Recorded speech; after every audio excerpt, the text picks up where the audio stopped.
Está começando Direto ao Ponto, um programa de perguntas e respostas.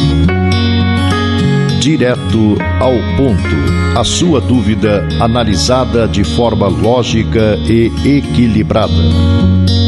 Direto ao Ponto, uma realização do grupo Os Mensageiros. Uma amiga comentou há poucos dias que, embora não goste de ir a enterros, atendeu ao pedido de uma colega para darem uma passada no enterro de pessoa de seu relacionamento, visto estar próximo do horário de finalização do enterro. Acedendo, embora não tenha entrado no recinto onde se dava o velório, enquanto aguardava o retorno da amiga, médium que é, começou a ouvir os pedidos de socorro da entidade desperta, ainda ligada ao corpo do qual estava em processo de desencarnação, gritando estar viva, perguntando por que não a atendiam ou a ouviam. Seria tudo isso imaginação?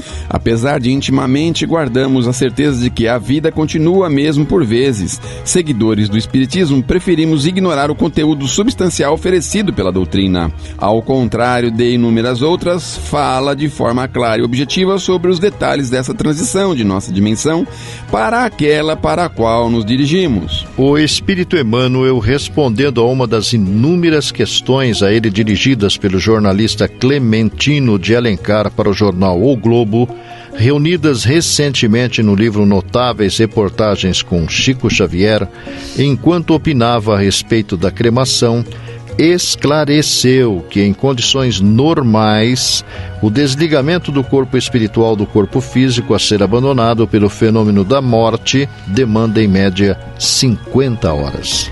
O próprio Emmanuel havia dito na obra O Consolador, editora FEB, 1940, que a situação de surpresa ante os acontecimentos supremos e irremediáveis que determinam a morte física proporcionam sensações muito desconfortáveis à alma desencarnada.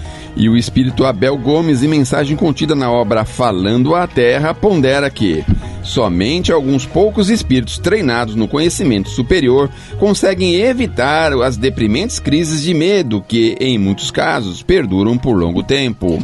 Chico Xavier, em comentário registrado na obra Inesquecível Chico Xavier, revela que 80% das criaturas que desencarnam voltam-se para a retaguarda sem condições de ascenderem a planos elevados.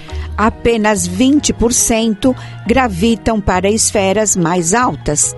Isso nos lembra depoimento de um empresário desencarnado, através do próprio médium, na noite de 14 de junho de 1955. Disse, entre outras coisas: industrial, administrador e homem público em atividade intensa e incessante, não admitia que o sepulcro me requisitasse tão apressadamente a meditação. A angina, porém, espreitava-me vigilante, fulminou-me sem que eu pudesse lutar. Recordo-me de haver sido arremessado a uma espécie de sono que não me furtava a consciência e a lucidez, embora me aniquilasse os movimentos. Incapaz de falar, ouvi gritos dos meus e senti que mãos amigas me tateavam o peito, tentando debalde restituir-me à respiração. Não posso precisar quantos minutos gastei na vertigem que me tomara de assalto, até que, em minha aflição por despertar, notei que a forma inerte me retornava a si, e minha alma entontecida regressava ao corpo pesado. No entanto, espessa cortina de sombra parecia interpor-se entre os meus afeiçoados e a minha palavra ressoante, que ninguém atendia.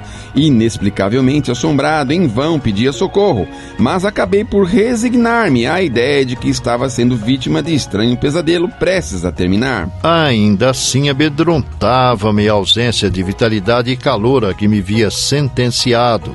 Após alguns minutos de pavoroso conflito, que a palavra terrestre não consegue determinar, tive a impressão de que me aplicava um saco de gelos aos pés.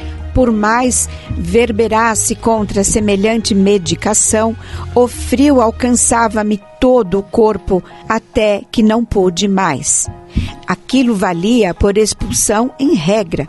Procurei libertar-me e vi-me fora do leito, leve e ágil, pensando, ouvindo e vendo.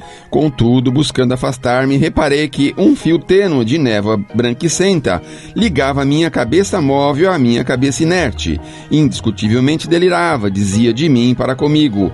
No entanto, aquele sonho me dividia em duas personalidades distintas, não obstante guardar a noção perfeita de minha identidade.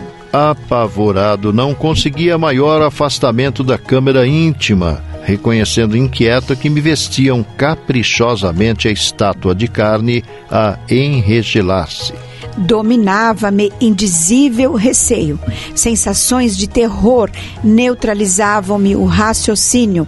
Mesmo assim, concentrei minhas forças na resistência. Retomaria o corpo. Lutaria por reaver-me. O delíquio inesperado teria fim. Contudo, escoavam-se as horas e, não obstante contrariado, vi-me exposto à visitação pública. Depois de detalhar interessantes lances da exposição pública do seu velório, o Dr. G. acrescentou: estava inegavelmente morto e vivo. Curtia dolorosas indagações quando, em dado instante, arrebataram-me o corpo.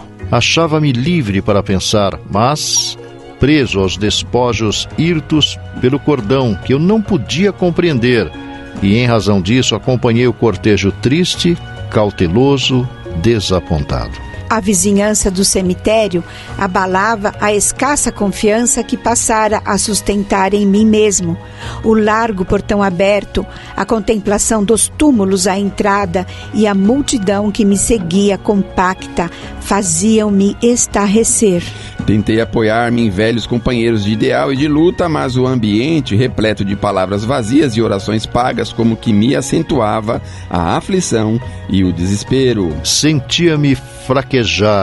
Chamei de balde por socorro até que, com os primeiros punhados de terra atirados sobre o caixão, caí na sepultura acolhedora sem qualquer noção de mim mesmo. Por vários dias repousei até que, ao clarão da verdade, reconheci que as tarefas do industrial e político haviam terminado. Antigas afeições surgiram, amparando-me à luta nova.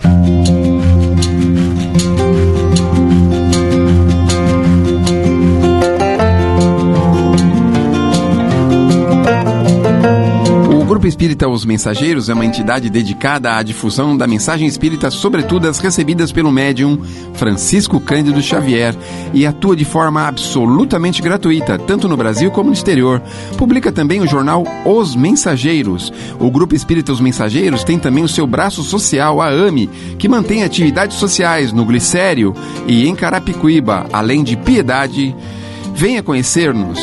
Escreva-nos para se inteirar das demais atividades do grupo, enviando-nos sua correspondência para a Caixa Postal 522, CEP 01031 970, São Paulo, São Paulo, ou pelo endereço eletrônico mensageiros@mensageiros.org.br. Escreva, enviando-nos suas dúvidas, manifestando comentários ou opiniões.